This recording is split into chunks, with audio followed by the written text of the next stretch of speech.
préparer correctement son support est indispensable pour tous travaux d'enduit ou de peinture naturelle. Dans la vidéo qui arrive, Jonathan Martens nous parle de ses techniques de préparation du support préférées et il nous partage les erreurs à ne pas répéter chez soi. Alors reste avec nous jusqu'au bout de la vidéo. Surtout qu'il y a une astuce qui va te prendre 2 minutes et qui peut t'épargner des heures de travail.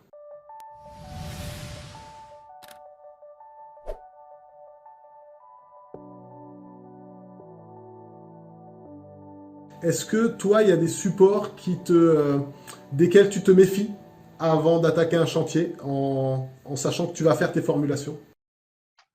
Alors, il y a beaucoup d'artisans qui ne me comprenaient pas, mais moi, les plus grosses surprises que j'ai eues, ça a été en Espagne avec la brique. Ok, parce que ça Parce pompe que et ça tire vite. quand il fait chaud, ça pompe, mais c'est horrible. Et en Espagne encore, il y a une zone à Extremadura où il y a des pisés. Et dans le pisé, il y a tout ce qu'il y avait sur le chantier, on a tout mis dans. Et dès qu'il y avait un bout de brique, là, il y a la petite fissure qui venait. Donc, moi, c'est vraiment le support avec celui que je fais le plus attention, où j'essaie d'avoir un retenteur d'eau ou quelque chose pour qu'elle ne puisse pas pomper tout de suite. Donc, quand je dis retenteur d'eau, ça peut être une fibre qui pompe un peu plus l'eau. Ok. Ok.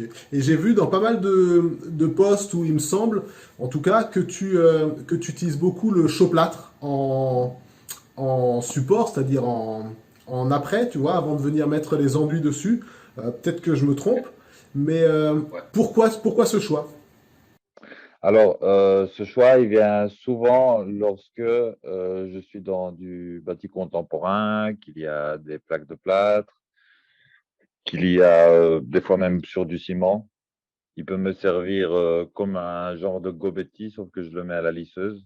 C'est lui qui va me donner une accroche mécanique. Après, c'est souvent des chantiers où ce qu'on me demande, c'est tout de suite de faire une finition. Donc, finalement, je vais faire un mélange de plâtre, de chaux, de sable. Souvent, c'est 1-1-1. Et je vais venir appliquer ça sur ma plaque de plâtre, sur mon support pour par la suite pouvoir passer à un stuc. Alors, juste une petite chose, c'est si je vais faire de la terre, je ne vais pas mettre de plâtre en dessous. Ok. Ou alors, ça doit être un truc, mais super fin comme enduit terre, quoi. Ok. Parce que la terre, elle prend pas, elle tient pas sur le plâtre, c'est ça? Non, c'est juste que la terre, elle reste beaucoup plus de temps mouillée. Ah, c'est Beaucoup vrai. plus de temps mouillée. Donc, on peut avoir à un petit endroit un décrochement parce qu'on a parce que lorsqu'on a mélangé, il y a eu un peu de plâtre qui ne s'est pas aussi bien mélangé à la chaux. Du coup, elle prend plus l'eau, elle le garde et lorsqu'on vient lisser et resserrer, on peut avoir un petit endroit qui vient se lever. Donc, généralement, si je vais faire de la terre et que je suis sur ce type de support, je vais prendre une NHL 3.5. Je vais faire quasiment la même chose, mais au pinceau sur ma plaque de plâtre. Et après, je vais aller sur un enduit terre. Ok, ok. Et tout à l'heure, tu disais, même sur le ciment, tu mets du chauplâtre et ça va. Ça, c'est juste pour la finition, du coup. C'est juste Oui, pour les enduits fins. oui, Ok. oui. C'est de la chose typique. Je pense que souvent, il y a beaucoup de gens qui se lancent dans les enduits plus ou moins décoratifs, ou en tout cas les enduits naturels, en sous-estimant beaucoup l'importance de la préparation du support. Alors, est-ce que tu as une petite anecdote qui concerne voilà, un projet qui a dû être recommencé ou qui a été un petit peu mis à mal à cause de cette sous-préparation du support? J'ai eu, j'ai eu une très mauvaise surprise il y a 3 mois. J'avais fait un devis chez une dame et c'est c'est pour une très très bonne cliente à qui j'ai fait énormément de travaux. Elle a acheté une nouvelle maison. Bon.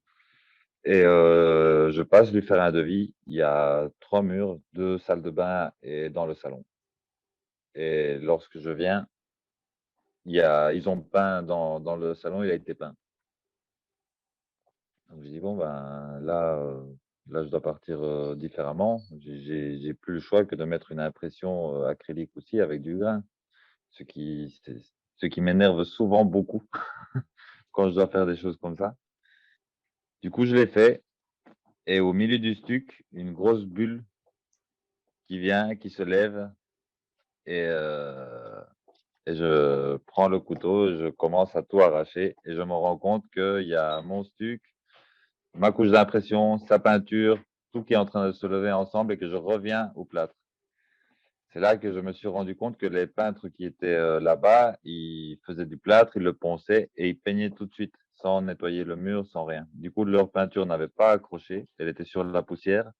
Moi, je me suis accroché sur sa peinture qui n'était pas accrochée et ainsi de suite. Et on a fait un millefeuille. Voilà, j'appelle ça un millefeuille. Et du coup, j'étais bien vénère. Mais bon, voilà, du coup, j'ai pu tout arracher, j'ai pu revenir quasiment enlever la totalité de la peinture qu'il y avait en dessous. Et bon, j'en ai en voulu au peintre de travailler comme ça, mais je m'en voulais plus à moi, parce qu'il y a une technique très simple pour voir sur ces supports. C'est on prend un bon scotch qui colle bien, on le met sur notre peinture et on tire. Si ça s'arrache, c'est que la peinture qu'il y a, elle n'est pas accrochée au support. Et j'aurais pu m'économiser le problème simplement avec un petit bout de scotch à vérifier avant. Ok. Mais Eh voilà, ben, c'est la petite anecdote qui m'a donné un petit 40 heures de travail de plus. ok, ok. Eh ben, on la prend dans toute sa valeur, cette anecdote, parce que ça vaut de l'or. Donc, merci beaucoup. Et puis, on se souviendra de l'astuce du scotch. J'y aurais pas pensé. C'est une super astuce. Bah écoute, voilà, cette fois-ci, pour la dernière fois, je te remercie vraiment d'être resté avec moi et d'avoir répondu à mes questions. Est-ce qu'il y a quelque chose que tu aimerais ajouter? Ben, tout simplement, voilà, il y a énormément de gens maintenant qui s'intéressent à l'éco-construction. Je trouve que c'est bien. Il faut avoir du respect. Et respect, ça ne veut pas dire peur. Il faut oser. Il y a beaucoup de femmes aussi qui se demandent si c'est un milieu machiste ou pas. Bien sûr, il y a des machos, mais il faut y aller. Il faut pas rester sur des appréhensions. Et voilà. Et prenez votre passion avec courage et allez-y. Ok. Eh ben merci, merci beaucoup pour ça. Merci pour être comme t'es, tu vois, parce que c'est vraiment cool. Donc ça, voilà, je trouve que tu as vraiment une bonne aura, une bonne philosophie, une approche calme, et c'est super rassurant. Et puis quand on voit en plus le taf que tu fais, je voulais juste te dire encore bravo, quoi. Merci. Cool. Et voilà.